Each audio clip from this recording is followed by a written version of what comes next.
Leonardo da Vinci was one of the greatest artists of all time. In fact, if you study his life carefully, sometimes you will realize that he was a great artist who was passionate about science, and sometimes you will feel he was a great scientist who was passionate about art.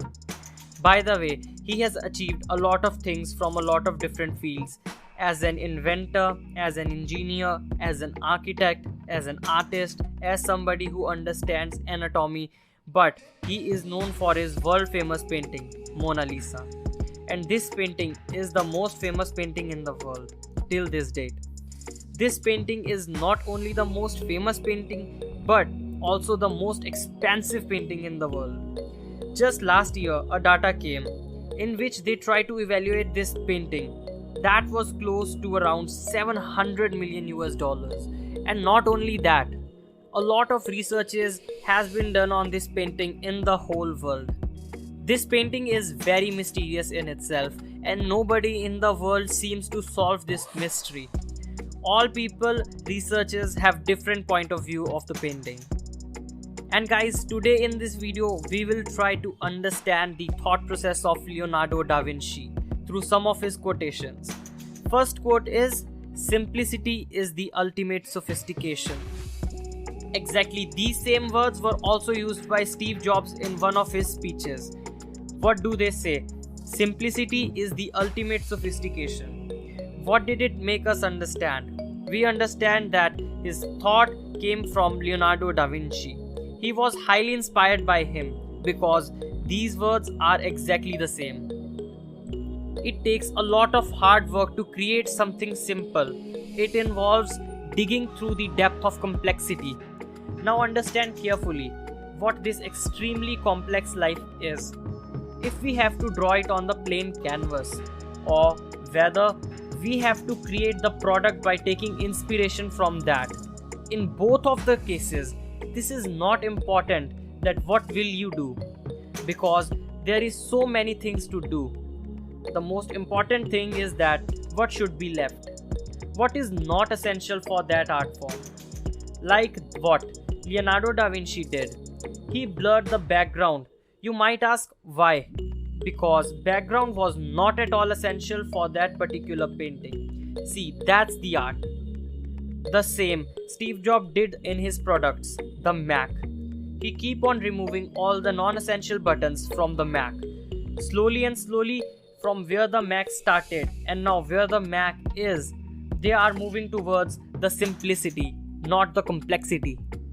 In one word, if we try to define the philosophy of the Steve Jobs, it would be something like to make things simple, which is extremely complex at the back end, means that it is actually very complex tasks from the inside, but from the outside it looks like a very easy task.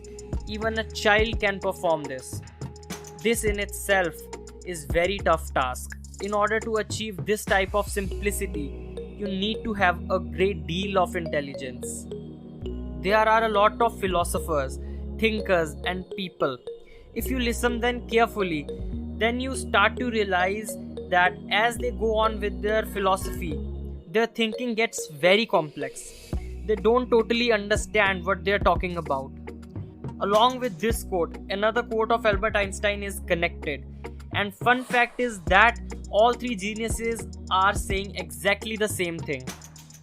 This means we found one thing common between these three geniuses, that is simplicity.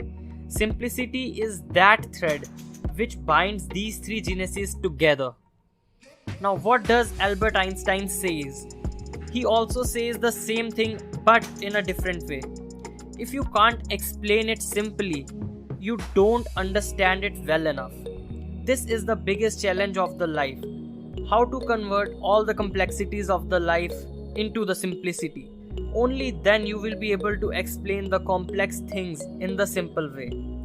When you have reached at the depth of complexity, when you have deeply removed all the layers of complexity one by one, then you will be able to explain it. If you yourself didn't touch the depth of the topic, then your explanation is about to be complex, because if you yourself didn't touch the depth of the topic, then your explanation is about to be complex because you yourself don't know what you are trying to say. Next quote is, where the spirit does not work with hand, there is no art. Whatever the art is, it will always be created by the artist. When actually the separation between the art and artist ends, and whatever art is left, we call it masterpiece. This is a real art. Like if someone is dancing and there is a dancer who is also a thinker. The one is thinking and dancing. Till then, he can't perform his dance in a flow. That means this dance is not performed by our spirit. It is only performed by our minds. When something is performed with our mind, it is not that fun to watch because now it is man-made. If you want to create a masterpiece, then what is the obstacle? You and only you are the obstacle. So you have to get aside. The moment you get aside, then the only thing left there, it will be the art. And your spirit starts to create the art. Which means whatever task you are performing and you really gets connected with the task and there is really no separation in between, only then your work reaches to the next level.